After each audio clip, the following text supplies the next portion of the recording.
it's all about relationship. Mm-hmm. That you have, as a wealthy person, if you want to avoid having the shirt sleeves to shirt sleeves in 3 generations, then you have to have a relationship with your children, and you have to encourage them to have a relationship with their children, and it just keeps going on, and that factor alone will be the most determinative factor in whether you can really create this lasting wealth that goes beyond the third generation. Welcome to Alt Investing Made Easy, where we explore the complex world of alternative assets. I'm Roland, a securities attorney, investment advisor, and your co-host.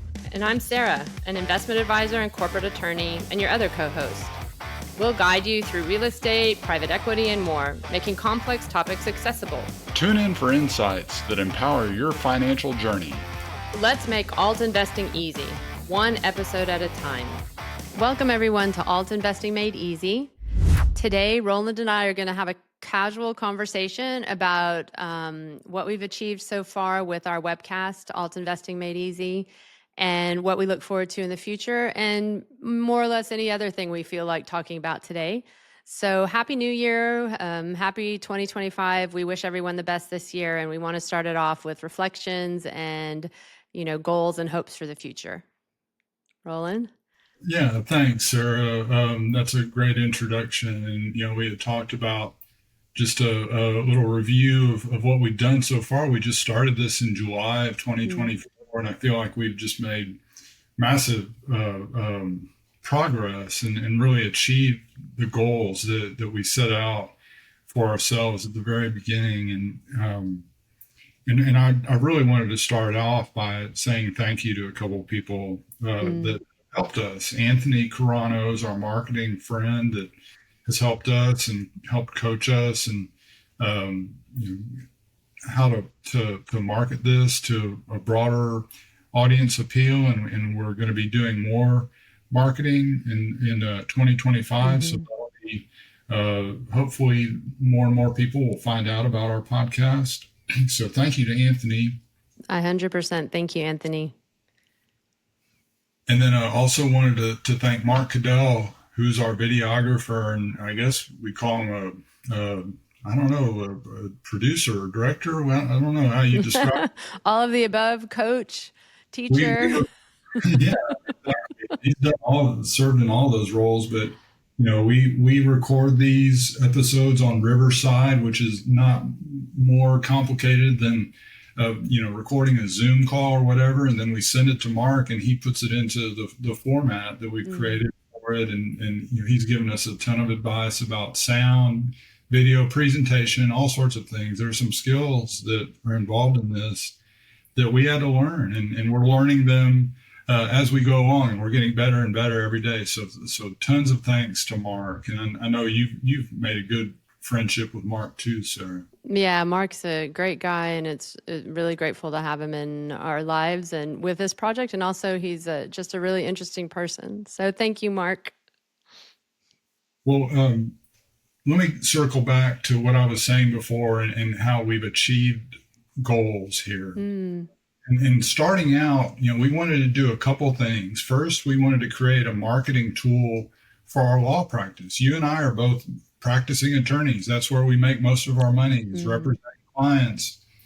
And primarily we represent clients who are issuers of private securities. And that's why we spent so much time at the very beginning talking about private securities, because private securities are essentially alternative assets, structures, hedge funds, private equity deals, or real estate equity investments in equity securities, but you're turning around and investing in commercial real estate. And so we wanted to create a podcast that focused on this topic, this area of law that we practice in. That's the first thing. And I think we've done a great job. I totaled them up, Sarah. We've featured 6 Grable Martin attorneys so far. Wow. 6 months. That includes you and me. Every episode we're featuring ourselves, of course, but that's pretty good, because we really got going in September. So September, October, November, December. We've averaged one a month. Yeah. apart from ourselves. We So, want to continue to do that because, we're attorneys and we have these law firm partners of ours, and their practice areas touch on uh, areas that are for sure relevant to alternative assets. well, and also I think it's every person's specialty is an opportunity to learn when they talk and when they're an expert. So I really enjoyed with our attorney colleagues, not just learning about things that are relevant for alternative investments, was definitely every single one of them has had something to offer there. But also, the practice of law is vast, and so when you speak to people who are experts in other areas, it's always really interesting and intriguing, and how one thinks about problem solving in different kinds of scenarios. I always find it really rewarding to have lengthy discussions with attorneys who are experts in their fields. So I'm grateful that we have so many colleagues that are senior and experts. Yeah, for sure. We'll give a shout out to Graywell Martin because they've been a huge supporter of us, and we want to continue to help support them and promote all the Graywell Martin attorneys and other attorneys as well. That's right. Like David was another example, right? Who joined us. Yeah. So, but the other thing that's really important to note, and this is kind of the bigger professional goal of mine in this, is we've talked about this already, but this really is not a marketing tool. It is a marketing tool for the law practice, but it's also a marketing tool for our investment advisor firm, Real Advisors. Mm-hmm. I specifically registered that a couple of years ago to take advantage of an exemption to the broker-dealer rules that was created in the Jobs Act in 2013 that allows investment advisors to operate a platform to promote issuers of private securities in private offerings of securities that are relying on Regulation D, Rule 506, C, which allows you to use advertising and general solicitation. Right. And so it's been let's put the episode list up like we had talked about. Right. I'm going to go ahead and share my screen and hold on just one second. So here's the episode list. And so we had 2 clients on so far, Jay and Rebecca Personius with their marina investing deal, Right. and Massive Capital. And they do all sorts of things, but they had a specific opportunity in Houston, a mixed use investment opportunity. That's right. So that was with Trevor. these were 2 live deals that we were able to have those guests on and say, hey, if you're interested in investing in these deals, this is how you go find out more about it. Tomorrow, we're going to be recording the third one, episode with another client that's going to have a live 506C deal. Right. Commercial real estate, Chad King of Titan Capital. That'll be interesting, Sarah, because they're up in Tennessee. It's a client of ours that's outside of Texas. Right. And then we also, Jace isn't a client, but he's a colleague in our industry. And he had not a specific deal, but he had a lot to say about the ongoing funds that he manages for his clients, right? Yeah, they've got open-ended funds that are relying on 506C. So we were able to help him, and that was just more for us to learn more about oil and gas and get to know Jace, and it's a conversation, an opportunity that we wouldn't have had otherwise. We can't just call up people as attorneys and say, "Hey, would you like to hire us as Tell us what you know and what you're doing." Yeah, in this way, but through this podcast, it's been a way for us to meet new people, Yeah. and really to help people tell their story, and that makes me feel really good because I feel like I'm not only helping them as a good and faithful legal secretary, but also helping them achieve their ultimate goals. Right. And, you had mentioned, that this was something when we had the first firm client on, or one of your longtime clients, which I think was Jay and Rebecca, right?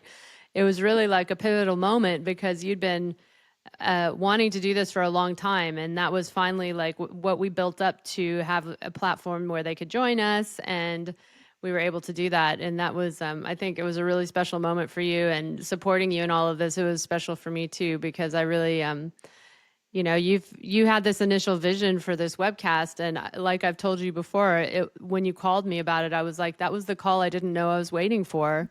And there it was, right? So we may have a long way to go still, but we still, nothing gets started without actually starting. And that's what we've done in 2024, I think, is we started. We've learned so much, and I feel hugely enriched in terms of personally the people that we've met, the process of learning how to do all these things, realizing how much there is to still learn, which is motivating, and also just how many areas of alternative investments there are to learn about. And it's a great situation to be in when you host something like this if you're a curious person, because there's always more to learn. So I think that's one of my takeaways for 2024 is how we got started, and there's so much more to look forward to. Yeah, for sure, Sarah. I mean, it has been a great learning opportunity for us, and just getting to know people that are whose professional lives intersect with the world of alternative assets. We're in the process. We're becoming better advisors, both attorneys and investment perspective.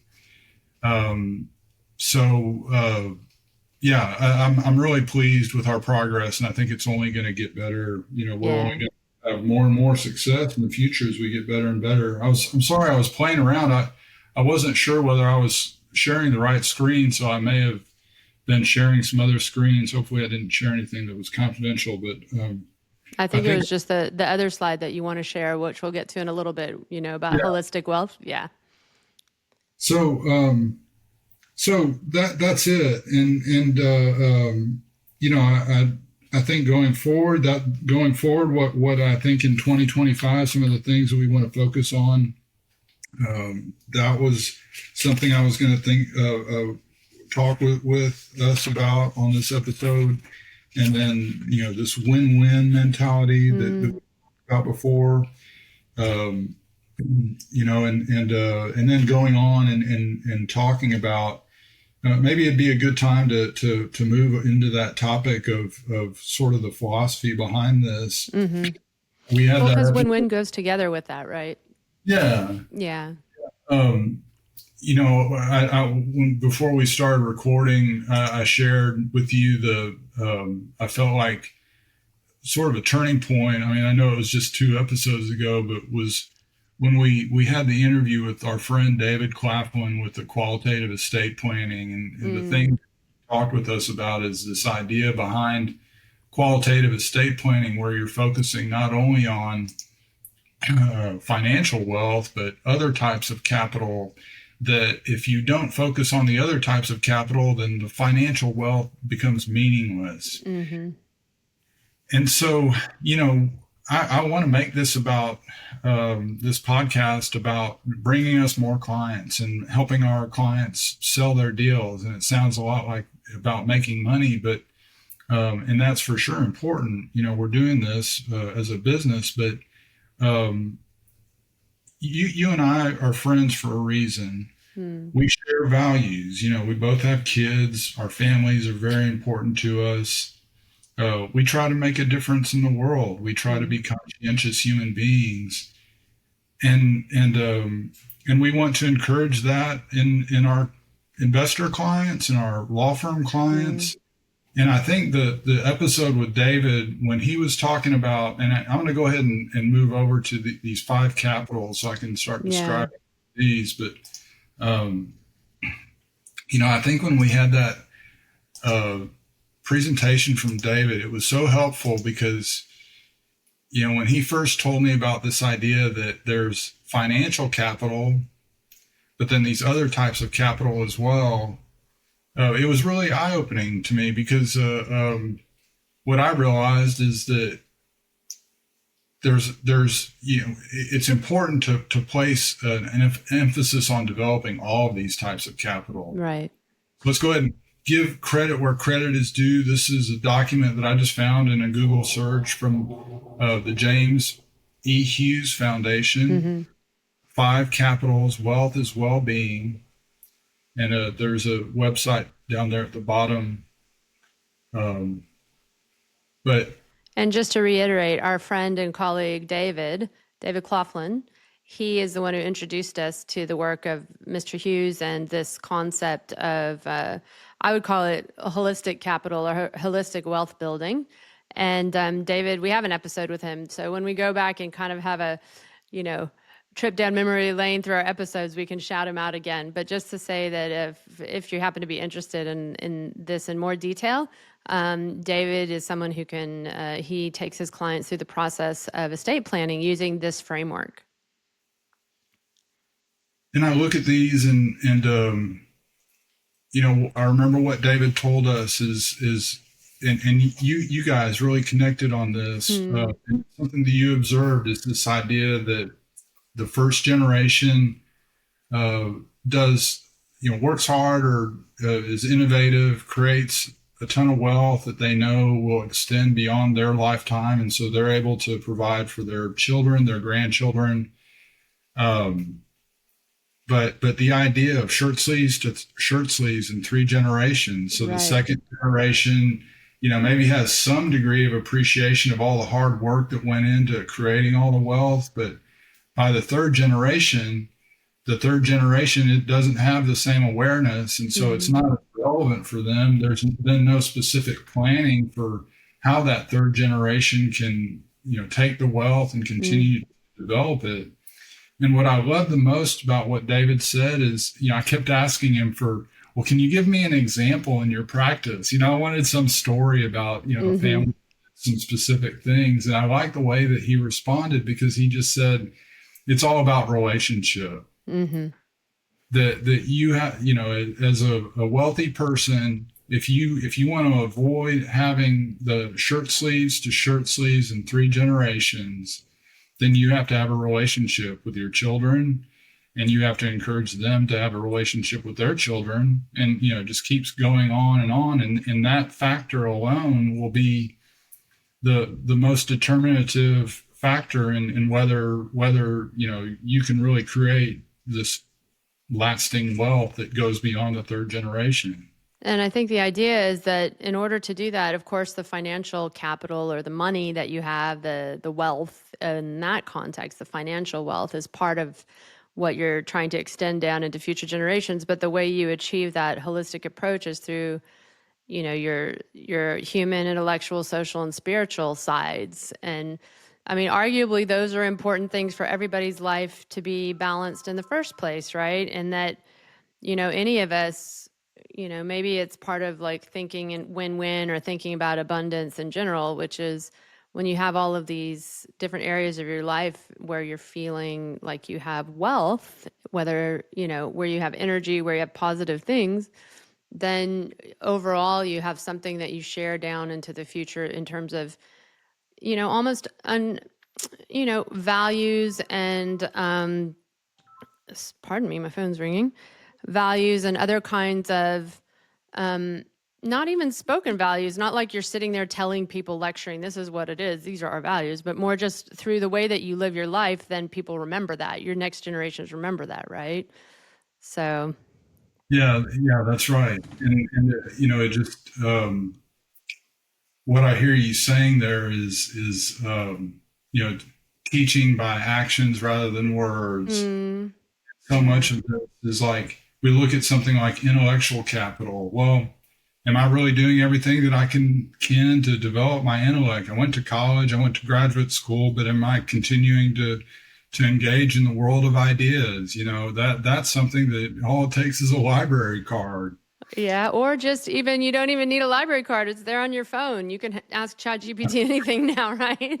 Or Okay. and I mean, you know what I think they call this in education now, at least in the schools that my kids have been in, they call it developing lifetime learners, Yeah, right? that's So, it. yeah.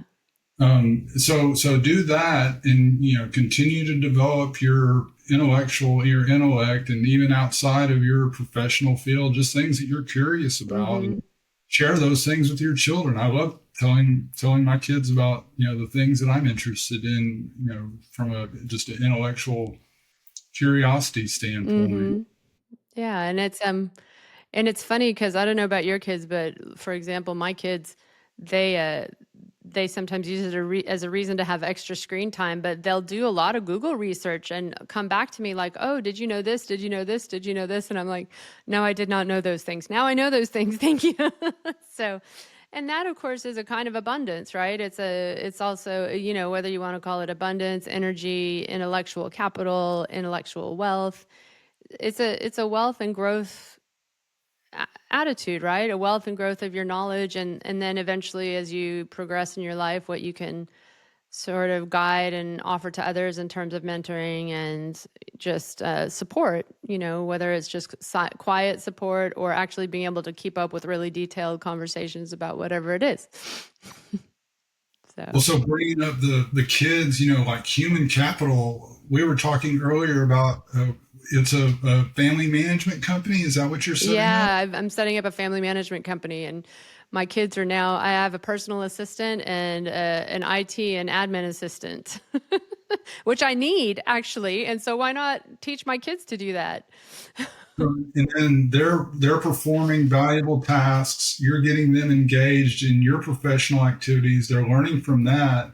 And then you're actually paying them real money. And then they take that real money and they go off and pay for their dance class or their voice lessons, right? And they can invest it too. That's the other part of the requirement that's the parental side, right? Well, now you need to learn how to invest, right? But it's pretty good. Nobody taught me that when I was a teenager. And honestly, it's funny. There's no resistance. Like they want to know what I'm doing. And there's another self-esteem aspect to it, Roland, too, which is maybe what all of us need, not just our kids, which is me trusting them to take care of things that are important to me. And them knowing that makes them feel confident that they can take care of themselves, right? So I find the more I think about it, the more I'm like, this is a major win-win, which, as you know, I love. So. Yeah, for sure. And then that's the beautiful thing. People think about law being very confrontational, adversarial. We're in an area of the law where it really can be more win-win than one person wins and one person loses. It's a rare day that we go to court ever. And, right. Most of the time we're putting together deals and the people are, there's an investment and then somebody trying to sell the investment. And they're telling us, why isn't this done? They're just wanting to get it done rather than fight over little, details. So, well, and there's also a natural sort of, there's an organic relationship, right? Sponsors need investors need sponsors. So there's an extra motivation to not get confrontational or adversarial. And it is true. Like sometimes I think, wow, I am really grateful for having a specialty in my law practice that doesn't require constant confrontation, because sometimes you need to be able to do that. And some people are very, very good at that and actually embrace it and enjoy it. And I really like the win-win attitude. And I actually remember a long time ago reading a book by a senior lawyer it was a book about negotiation. And he talked about win-win a lot and about how when you come, there's this misperception that when you enter into big business relationships, whether it's investor, sponsor, whether it's two commercial parties in a big deal, reality is nobody wants to have a fight, And so if you come into it fighting over, everything, it doesn't seem like it's not necessarily good for the relationship as a whole going forward for the long term. So it's a much more long-term way of thinking, even as attorneys representing parties, negotiating sometimes difficult, relationships and high dollar relationships, that you come into that without your ego, without, just looking to get both parties to somewhere above like 70-80% happy. And that's a win-win. And that's probably going to be a really stable, long, fruitful relationship. So there are people who write about it. It's not just my idea. Yeah, for sure. And let's see, hold on. Well, what I was thinking of when you were saying that is, this is another one of those types of capital that was on the page. I stopped screen sharing so people could see us rather than the page, but social capital, what we're doing is helping people. It's not only, it's relationship building, and you and I are friends. We've grown to be better friends as we've been working together. And so we've created our own little, practice group, and, we talk about, all sorts of things beyond the practice.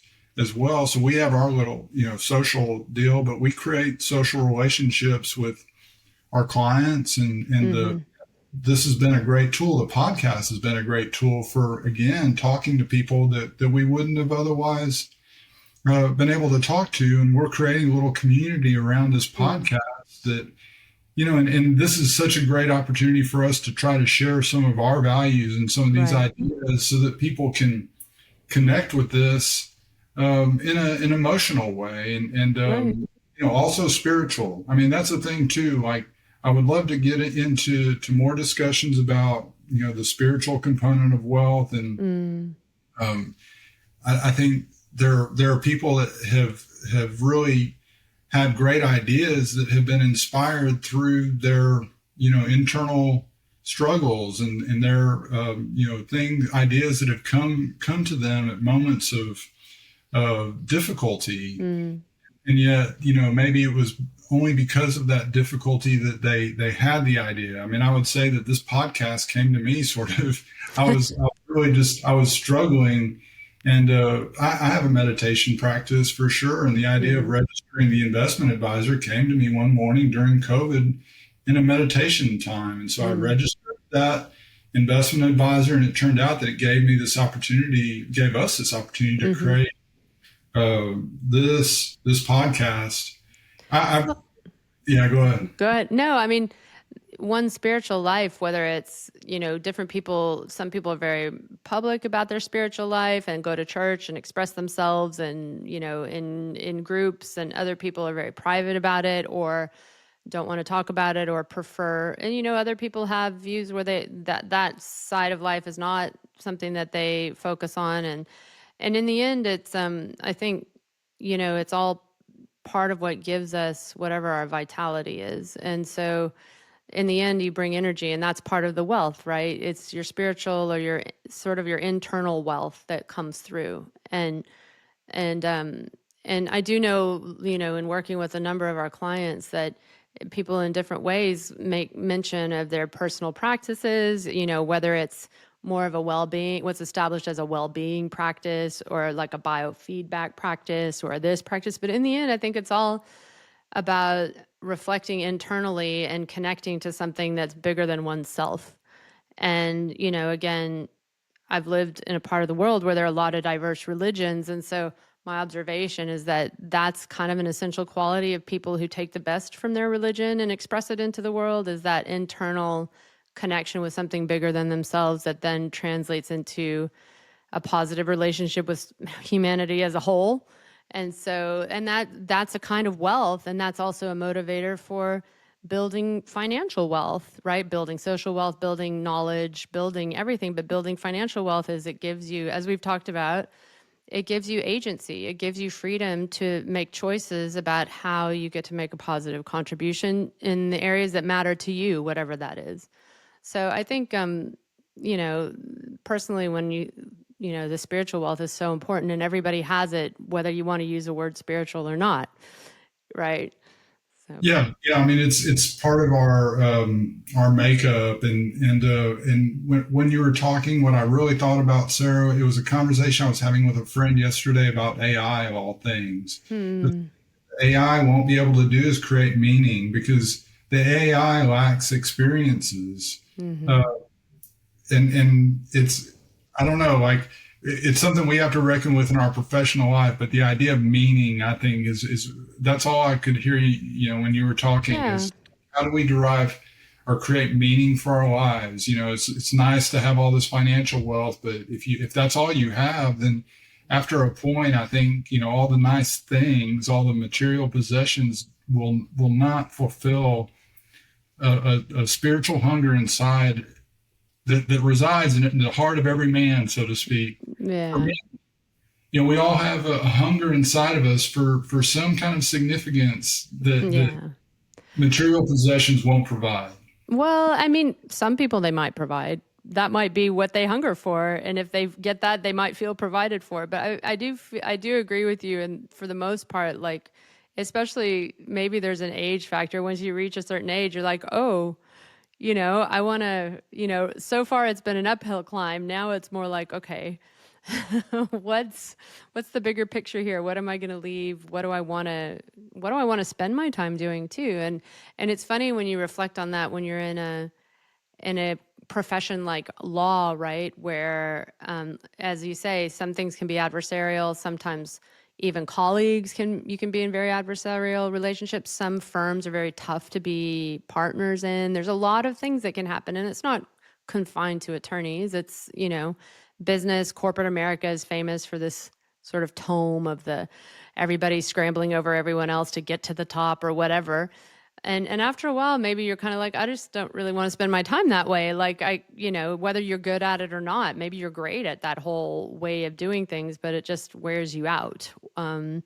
So, it's nice to bring meaning to one's professional work too. I wonder what category that's in. Is it intellectual knowledge, professional wealth? Maybe there's a professional wealth category a subcategory.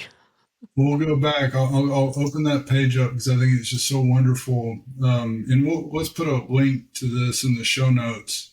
Yeah, But we'll definitely include that. I think we've included it in another episode potentially. yeah, with David. The one with David.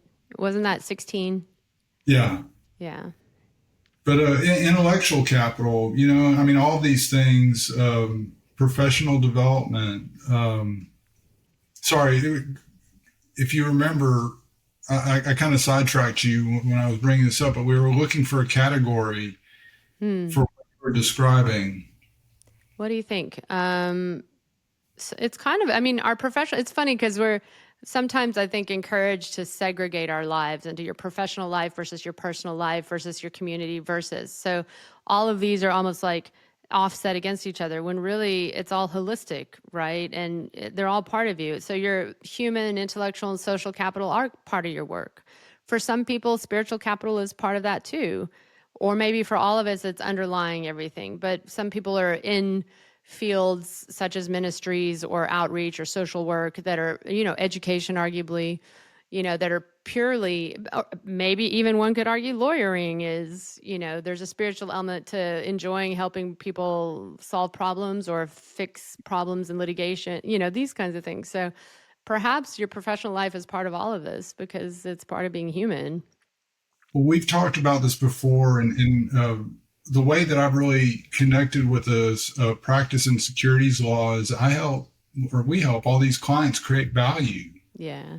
And that value, is measured for sure with dollars, but a successful business winds up employing a ton of people. So you've created a whole community there. Yeah.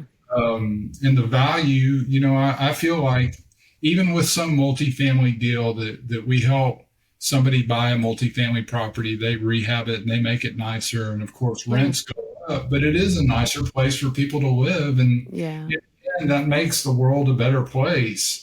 So, I connect with that. I feel like, there's a spiritual component to that as well. Yeah, for sure. And I think we've talked about, or I've mentioned before, like some people being mission driven, and I do think that when you add a mission driven element to anything that you're doing, it takes on not just more meaning, but somehow it's got more energy, more positive energy, and maybe more people will even be interested in it because in the end, I think we humans are mostly social creatures. Maybe some of us are more introverted and we need our time alone. But at the same time, we're essentially connected to each other. And there's something satisfying in participating in that human experience, right? Or that social experience. So, well, group workouts are a perfect example because I go to the yoga class and I get energy from the people around me, that we energy from each other. You and I have encouraged each other with this, and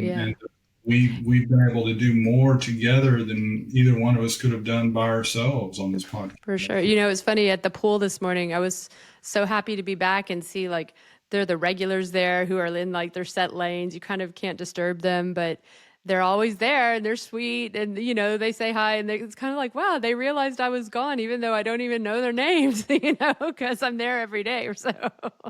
They get energy from you. They say, oh, that lady's here again. Oh, I can do this. I can be here. Exactly.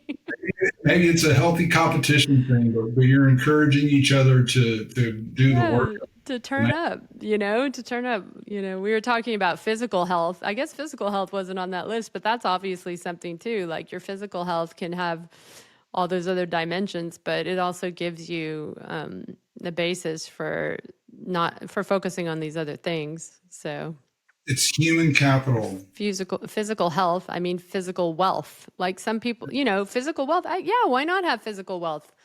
Being Yeah, healthy, strong, and knowing that you can go through hard things and be fine, even if it's hard in the moment, right? yeah, for sure. So, Well, I was going to move on to something that we've talked about briefly, but maybe talking in next week we're going to have some goal setting time specifically. But for 2025, I think one of the things that I really want us to focus on is creating relationships and having on as guests people like Keen, and I've talked with him about being a guest, but this is a private wealth manager that we've made friends with and Real Advisors is going to be connecting with.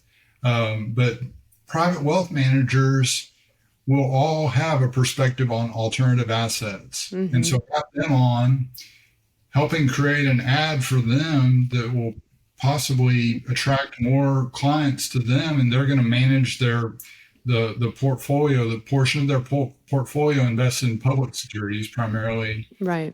Then we can be the advisors with respect to the private deals that somebody invests in, and these wealth managers can bring their clients. They want to have deal flow. They want to have exposure to the private deals, the types of things that our clients sponsor. So creating more of these relationships, I think, will really help us achieve that goal of helping our law firm clients, fund their deals. I think that's a great plan. And it's so, once you start talking to people who are specialized in, any field really, but especially in the wealth management, private wealth management, and start to learn the terminology and everything, it's really, there's a lot of intellect and energy goes into being good at excuse me, sorry, being good at managing, even, managing the public equities, managing all of that. And, we have, again, stereotypes from movies and things like that about what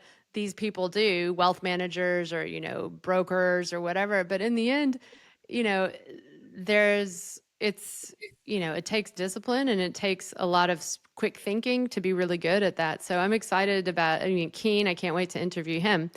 And I hope that he also becomes a friend, but it'll be great to speak to other people. I just spoke to a private wealth manager today in a different capacity. And what just struck me is that he's like on the younger side and just very articulate about his strategies and, his successes and what he does. And I thought, this guy he inspired confidence. And I thought, and it wasn't artificial, wasn't blustering. It wasn't like that kind of confidence that you're like, okay, it was. So I thought, I'm really looking forward to diving more into this and meeting more people. So I'm really glad you had that idea.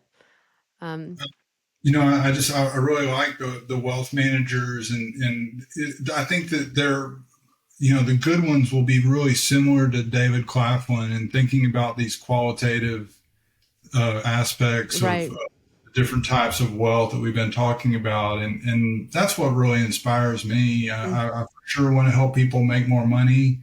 But in the end, if there's not meaning associated with that money, then it'll be gone in 3 generations. Right. That's it. Right. And exactly. No. And also there's another aspect too, right? Like the gone part is part of it, but there's also the psychology of what you're passing down. Like, wouldn't you want to pass down a growth mindset of like, what can you contribute? What can you do? You have all these gifts and skills and you've got financial security. Now, what are you going to do with that? You're not going to, it's not just, a free ride to sit there and play Minecraft or video games all day, right? Like you need to get out there in the world and do something. And that probably is something that, is part of that wealth, that holistic wealth that we've been talking about is passing on that mentality, right? What's the relationships that you were talking about with your kids? It's such a brilliant idea. You have highly intelligent children. I've got to I'm blessed. I admire both They're of hard to them. keep up with. I But need you're new getting them projects all the time. If anybody has any recommendations. you're getting them involved in your professional life, and maybe they don't grow up to become attorneys or wealth advisors or whatever, but they see that mom is out there, and I know Hari as well. Hari's does the same thing. They're out there in a professional life, and you try to communicate these ideas Yeah. to your kids, and they are blessed by that, and you have a genuine relationship with them, and you're doing that not only just the normal way, but this idea of the family company, I think is just brilliant. Well, I can't even remember where we learned about it, but we watched some YouTube videos about it. People are out there talking about it. It is a tax planning tool, but I think all the other benefits are far richer actually because if we want to get philosophical, we don't know what the future of work really will be. There's been so much change between us and our parents' generation, right?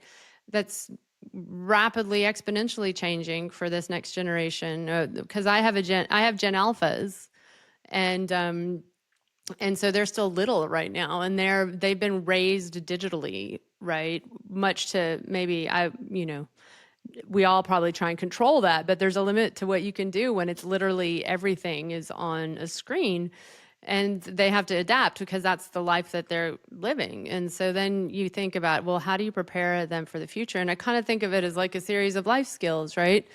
And not just financial knowledge, which I don't know that we grew up with in our Gen X upbringing with like detailed financial knowledge, but investing, wealth building knowledge. This to me is, has the potential to be a life skill. Like, I mean, here's my list of life skills. You need to know how to cook some basic food. You need to know how to swim. That's a life skill because you need to be able to save your life and the life of another if ever necessary. You need to know how to eventually drive. This is a life skill you have to have pretty much anywhere in the world. And then you need to know how to not just manage your money, but earn it and invest it and build your wealth for that. Because in the end, like we talked about, and you came up with this phrase, Roland, what do you buy with wealth? You buy agency. And what is agency? It's the freedom to decide what you want to do when, once you're an adult. Kids don't get to buy agency. They get to look forward to it. So. Well, and then the agency, the ability to do what you want, and this was part of the conversation that I had with Jim yesterday. Is really looking at what it is that you want, and do you want this wealth to be sustained generation after generation, or do you want it to just disappear? Right. And if like you said, you can. I mean, I've had exposure to enough luxury things in my life to know that they're very nice. It's pleasurable. Staying at the nice hotel or whatever, or being at that cool resort, or driving the nice car. Those are wonderful things, but and those are the experiences are better than possessions. But in the end, for sure, the possessions don't provide you with this meaning. Right. They may become empty at some point, or you kind of can only have so many fast cars. I guess I'd like to experience. Right. Well, I was just in Dubai, and it seems like some people can't have enough luxury cars. Right. They have access to endless dollars, and so they just think, well, I'll just buy that new one, and that'll give me satisfaction. Or I just need to buy the next car. Or I need that Ferrari in colors of the rainbow.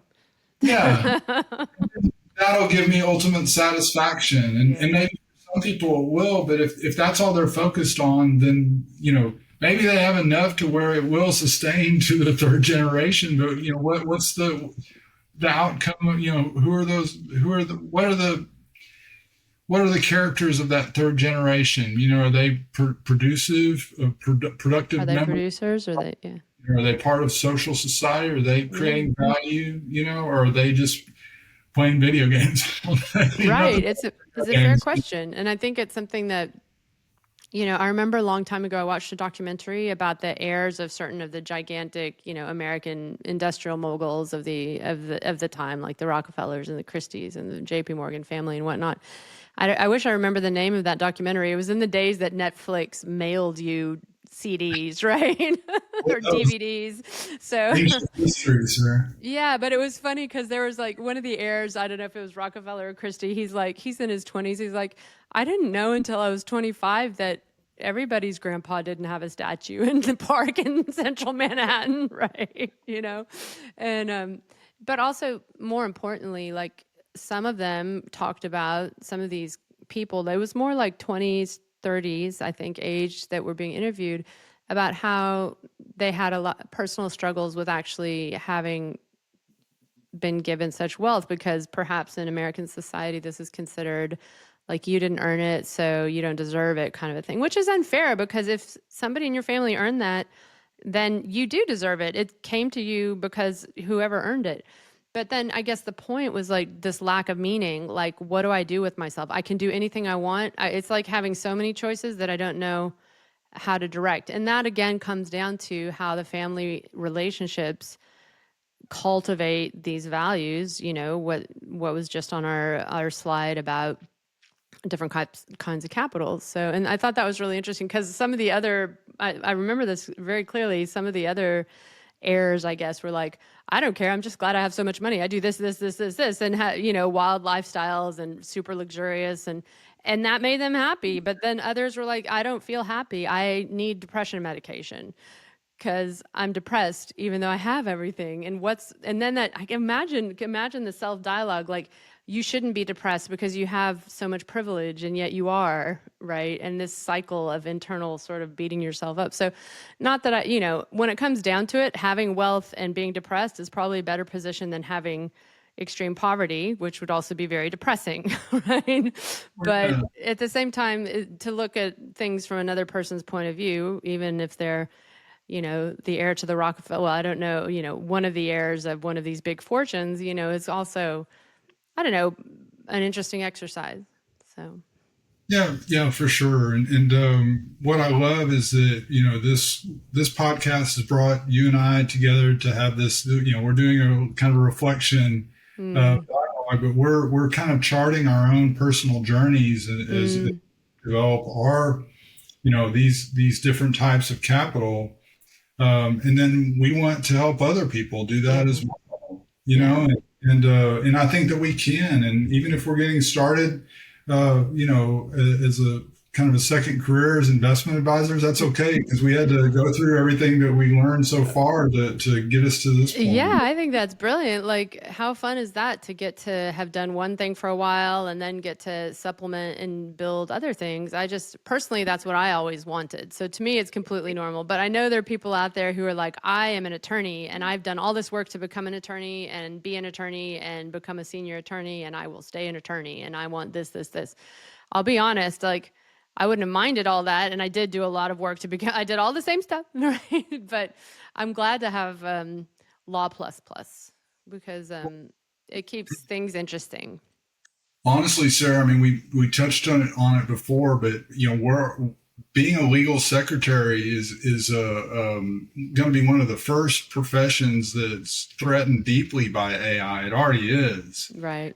And so what we need to do as attorneys to make ourselves relevant for our clients, Right. legal secretary, that's going to be given. But what is it on top of that? Are we going to be able to help them sell their deals? Are we going to be able to help them, really be genuine attorneys and counselors at law? We're counselors. Right. Exactly. And I think that's, I mean, like you've said about AI and its experiences, in the end, we've observed this with clients even just recently. Sometimes really the legal problem is often solvable. There's a lot of wound up emotions and stress and other problems surrounding that legal problem that also one helps with. Just either it's assuaging, saying, don't be anxious about this. Like, I know you want to be anxious, but really there's a way forward. Here's the steps. Duck, duck, duck, duck, duck, duck. It's going to take some time, but you don't need to, so that's more like a counselor role. Sometimes I feel like, the bartender is everybody's favorite sort of therapist or whatever. Like, it's like, and it's all good because again, I don't, tracing to the origins of the word attorney or esquire or counselor or whatever, perhaps one would find that there's an element of it that's just simply we humans need counsel from others. And attorneys have experiences in certain ways that can really provide that. So, and Yeah. now we're expanding that to all these, to, alternative investments generally, and specifically what we'll do with our investment advisory work.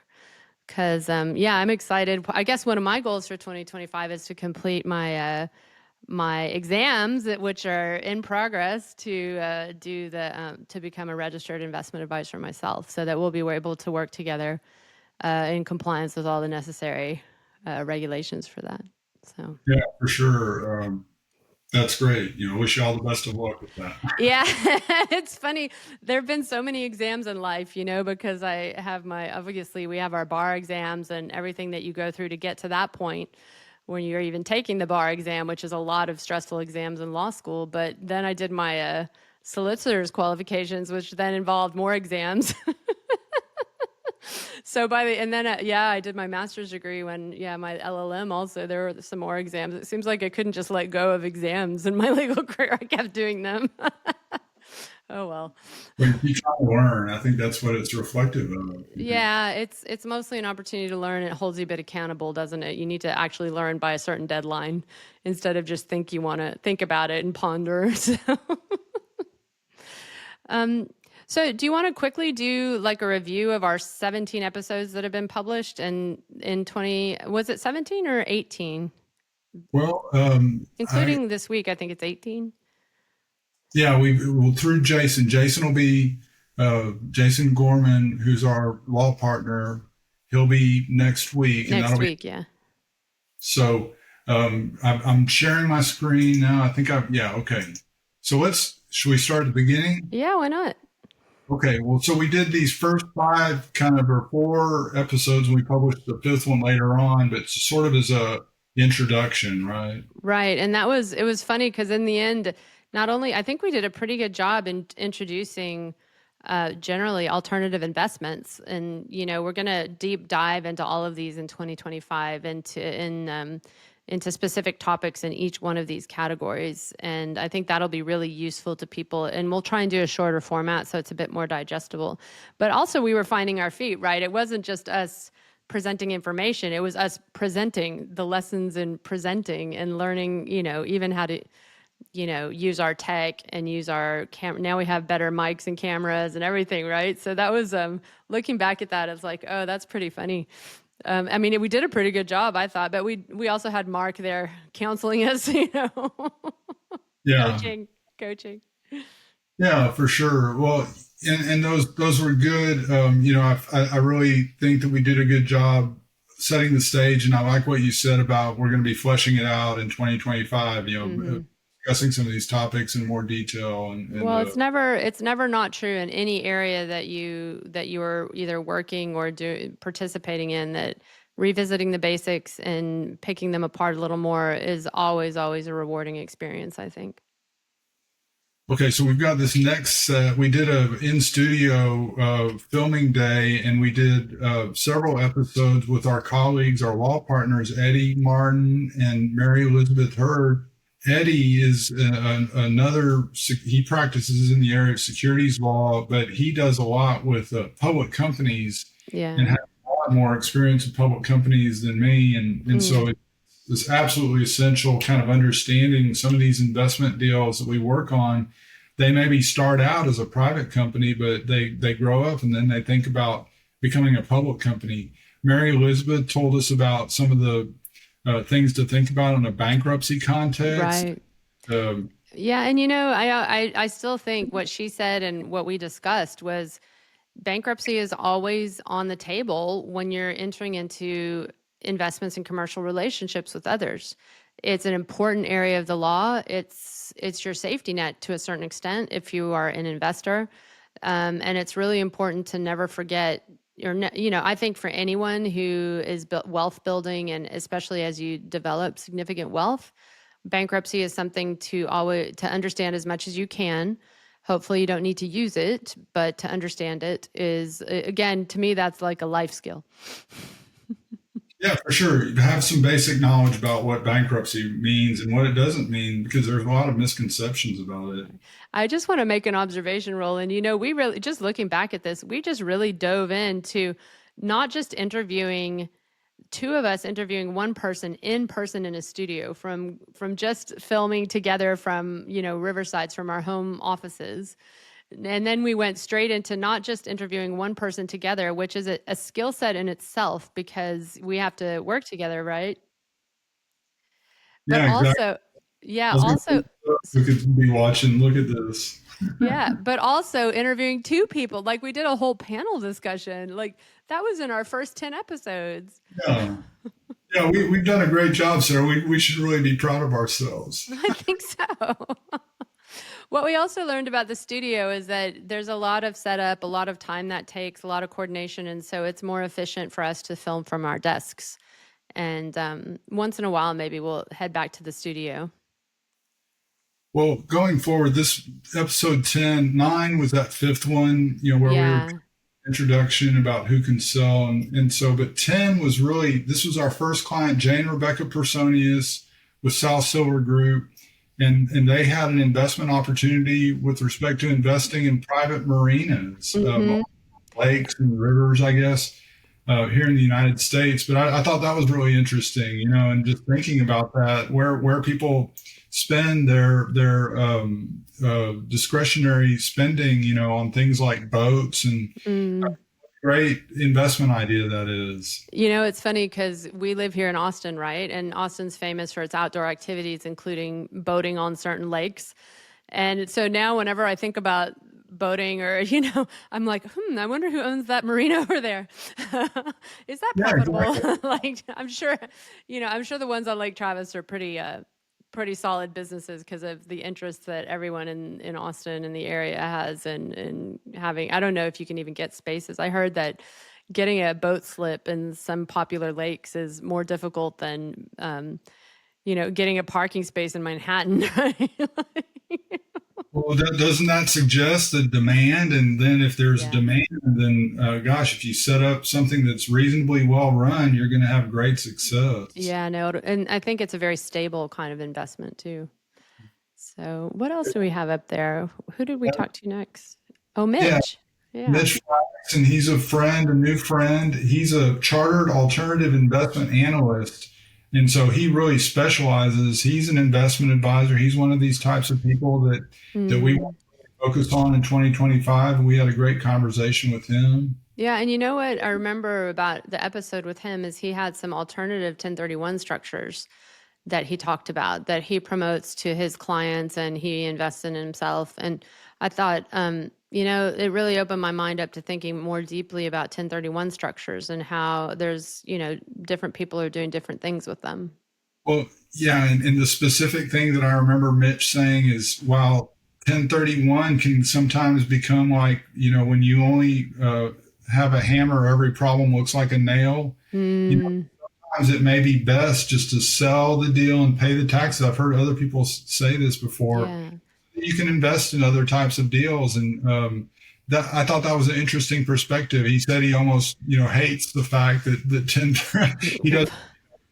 I mean, he was kind of exaggerating a little bit, but I think that that's an important consideration. Yeah, you're right. And I remember another thing I didn't think about that I thought was just an interesting kernel of information, which is for 1031 deals, especially deals that are only 1031 monies that are being taken, you have to have a close look at the pricing, because maybe if you think of things differently in a bit longer term, the pricing you get from that deal versus taking the tax hit and doing other stuff, you might come out ahead taking the tax hit and doing other stuff. That's what you were just referring to before, I think. But I never thought about how that translated into the actual returns and commercial terms and investor terms in individual deals, like commercial real estate deals, how that actually might be able to spot, and for some people 1031 is solid and that's what they're comfortable with, and that completely works fine for them. So I guess the takeaway really was like, think through the 1031 more than just assuming it's the, the holy grail of everything. Right. Yeah, and then that's, yeah, for sure. Well, let's move forward.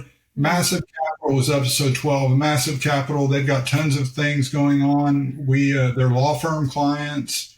Mm. Uh, they had a specific 506c deal that we talked about on that episode. Trevor is really practiced. He's an investor relations guy. He talks to investors all the time. So I really like the way he was able to speak. Trevor, if anybody wants to learn more, contact Trevor Thompson. He is focused on education. He really enjoys helping people understand. And the way he could speak about things was so accessible, wasn't it?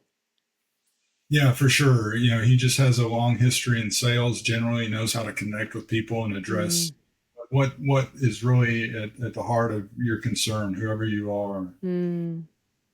Okay, so next we did a episode where we're talking about, we work on a lot of single asset syndications, but we always get asked, well, what about the open-ended fund? So that was a really useful And that little, was another model we tried, right? We did a role play, and I remember too, this particular episode we had to refilm multiple times, and that was the first time we'd had to do that.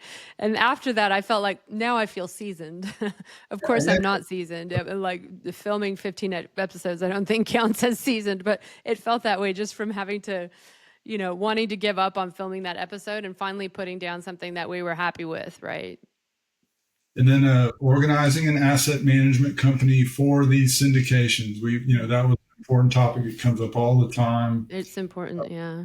And I guess, what I remember, did we talk about it then? But I do talk about this with other clients sometimes. Like it's okay if you pick the wrong, state or whatever, you can fix it later. Like, we just, you can migrate, you can do conversions, you can do different things. So nothing's set in stone, but it is good to try to think through in advance how you kind of figure the next few years are going to go when you pick your entities and set them up. The next one, we featured another Grable Martin attorney, Julia Helgeson. Julia. And she has a practice that focuses on nonprofits and tax exempt entities. And so that was really good. Well, Julia is a lovely person and a lovely friend, and she's dedicated. She took the conscious decision to move into working in a social services organization as opposed to continuing her law practice in a firm, or I think maybe she was in-house because she worked in some capacity as a practicing attorney, and she dedicated her career to developing that kind of a specialty and bringing her legal practice along. So we were able to speak succinctly about tax implications and different things you can use, tax strategies you could use through your charitable giving. But the thing I admire about Julia is that she made that kind of a shift, and it's an important organization, the Joyful Child Foundation. So yeah. Of developing, the capital, like the meaning, spiritual. Julia is a great example for us, for really exactly what we were talking about. Okay, so then after her was David Claflin. He's a mentor to me. He would say, well, I'm just your friend, Roland. I'm not a mentor, but he really is. He's in his 80s, but still actively practicing attorney in the area of qualitative estate planning. And I really think that he gave us sort of a framework that'll continue to be a underlying theme for what we're trying to do here. Actually, I want to dedicate this episode to David because he's the one who gave us the information about Jay Hughes, and we had a long talk about it, and it was just delightful. The other thing I want to say about David is that he's not just still practicing law, he's also practicing, is it Bikram yoga or hot yoga 4 times a week or something? I don't think I could do that 4 times a week, so go for it, David. Maybe. So yeah, he's my role model. That's who I want to be when I'm 80 in 30 years. In 40 years, right, Roland? Oh yeah, right. And then finally, with Jace Graham, we did an episode about oil and gas alternative investments, and that was really great to learn more about that. And Jace seems like a great guy, and hope to get to know him better in the future. Yeah, it was actually delightful to meet Jace, and really grateful that we got to have a conversation with him. And, just as a note, he talked about their personal, he and his wife and their family's personal planning process, which touches on what we've talked about here. It's like holistic planning, holistic wealth management, I guess you could say, life management even. And also, Roland, remember how we were talking earlier about how I just learned today that when you write a plan down, it has a 5 times more chance of actually coming to be. And I think he and his wife were writing down their their plans, right, every year. And I think, I'm really looking forward to getting to work together, or at least getting to have further discussions with Jace. Well, sir, we've been going for about an hour now, and I think that's great. I was thinking, I've been listening to some longer form podcasts. I listened to a 4-hour podcast the other day, and wow. I'll tell you what topic it was, but I know you can probably guess. We'll talk about that stuff another time. Yeah. But in any event, maybe we should. Nothing inappropriate, okay? I'll just tell a fascination of mine is the UAP topic. UAP is unidentified aerial phenomenon, which is the new term for UFO. And there's a lot of interesting information that's come out very recently about that. So that was what the 4-hour podcast was. I get to watch at most 20-minute podcasts, and mine are usually on topics that are good for children. And we're sort of in our family obsessed with geography. So if you have any questions about geography, maps, and some science stuff, science and engineering stuff, then I'm your go-to person. Maybe one day when the kids are, in university, I'll get to watch 4-hour podcasts. I'd be happy just to have a Netflix binge. Well, somebody can binge on this for a full hour. We'll give them as we can fit. But I guess before we wind up too much, I forgot about one thank you, Sarah. And that thank you is to thank you, Sarah, for all the help, and partnering with me on this, because I never would have done it by myself. And I thought about for a long time doing it by myself. And then you came along and said, well, yeah, I'd be interested in doing that. Yeah. And you enabled this. I wouldn't have ever gotten to 18, 19 episodes in the way that we've done and the successes that we've had. So I really thank you as my friend, my law partner. I thank your family, how they've gotten involved. My husband, Hari, has been a great friend to us. So thank you so much for being my friend and law partner and my partner on Alt Investing Made Easy. Likewise, Roland. I mean, I wanted to say thank you to you. Thank you for this opportunity and also the work we do together in our law practice. Thank you for all your guidance and mentorship, and just, trusting that, the process of getting a close partner and moving forward into the next stage. Because, sometimes it's easy for us to do a lot of things on our own, and it's harder to do things with others, but actually strengthen numbers and all of that. And so I'm so excited about 2025 and all the different things we are toying around with and planning and writing down on a paper next week. And I mean, I don't know if I really have words to express thank you so much, but I hope you understand, all the things you just said are completely back at you. And I'm really excited about the future. Thanks, Sarah. I'm looking forward to it too. Okay, well, I think how are we ending this thing? Should we do our standard? Standard close. Okay, go. This is a good place to end. So thanks everyone for watching this episode of Alt Investing Made Easy. If you like this episode, please like and subscribe to our channel. And remember everybody, let me try that again. Remember, take aim with your alternative investing strategies. See you next time.